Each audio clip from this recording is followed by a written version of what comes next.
Setiap orang yang dilahirkan tidak berbicara kepada Sang Pencipta untuk dilahirkan sebagai laki-laki maupun perempuan. Semua berjalan sebagai kabar gembira kepada sanak keluarga yang menyambut sebuah kelahiran buah hati mereka. Kita tumbuh dengan memegang jati diri masing-masing, entah sebagai laki-laki maupun perempuan. Siapa yang menyadari bahwa semakin bertambahnya usia, semakin disadari bahwa dunia luar tidak sepenuhnya adil.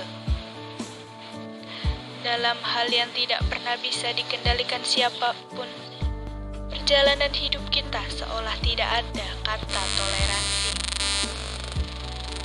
Harus kuat dan terus berjalan maju. Kesetaraan gender adalah eksklusi sosial. Dalam hal ini, berarti konsep gender bukan dilihat berdasarkan jenis kelaminnya. Bahkan, peran dari gender itu sendiri bisa berubah seiring dengan berjalannya waktu serta kemajuan teknologi yang mengharuskan untuk terjadi perubahan. Tetapi dalam hal ini, masih banyak masyarakat yang masih belum paham terkait dengan konsep sebenarnya dari gender. Hak asasi manusia ini merupakan hak bawaan yang ada pada setiap individu, yang mana sumber dari adanya hak ini adalah dari Tuhan Yang Maha Esa. Oleh karena itu, hak asasi manusia ini tidak dapat diganggu, baik dari pemerintah atau undang-undang yang berlaku. Justru HAM ini haruslah yang dilindungi serta dijunjung tinggi keberadaannya.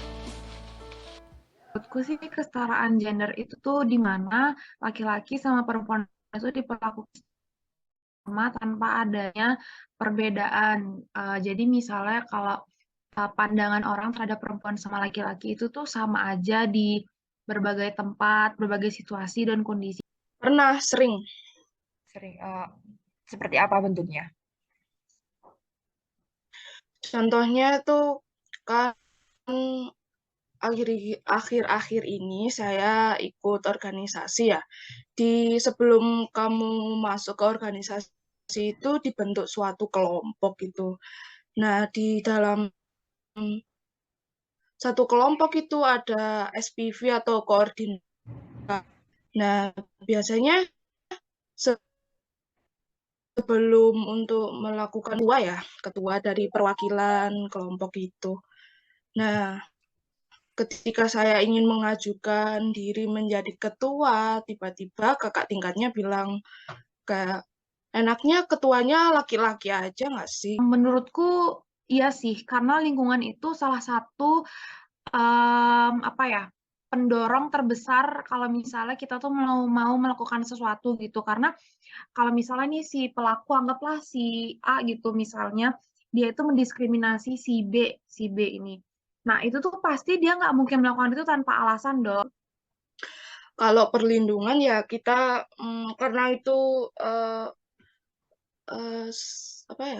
gitu kan kayak nggak kelihatan ya, mungkin bisa dari verbal gitu. Ngefeknya itu ke perasaan orang. Nah, kita bisa lihat mungkin dari teman-teman sekitar kita.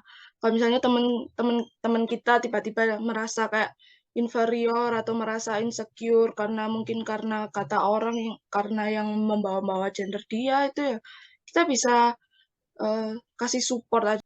Untuk kasus yang sudah terjadi sendiri itu yang di kampus ya, itu memang masih belum terlaporkan gitu. Maksudnya belum ada yang pernah lapor. Ya mudah-mudahan tidak pernah ada gitu.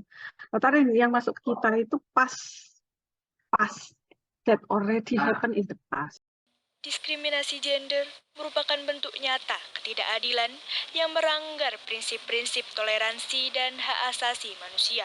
Semua yang dilahirkan adalah tanpa permintaan atas badan kasar yang ditempati.